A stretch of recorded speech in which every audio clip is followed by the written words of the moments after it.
Siyempre, iiwan ba naman tayo ng ebidensya? Tama yan, hindi tayo iiwan ng ebidensya!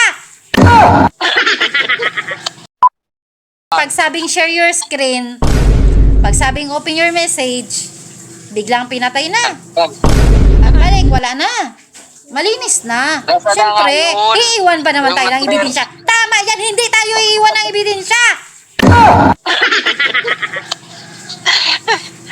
Mamatay pa. Mamatay ka pa.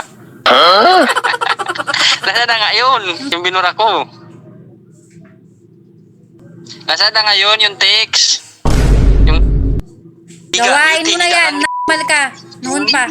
Noon pa yun. Ngayon wala na. Ikaw mag-amin?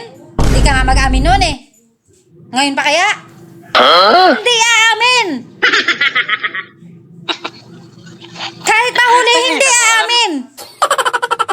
Alam yan dun sa taas kung anong ginagawa ko. Kaya ako lang ang nakakaalam. Taas! Oh, may nalalaman kang taas, hindi ka nga marunong magsimba! Iyak ka naman! Ang bubong ito. Kailan tayo magsimba? Magsimba na tayo. Huwag kang sisimba, di ba demonyo ka? Sige, magsimba tayo minsan. Sus, minsan, huwag ka na magsimba. Diba sinasamba mo yung manok mo? Yan, sambahin mo. Oh, manok na pula, manalo ka.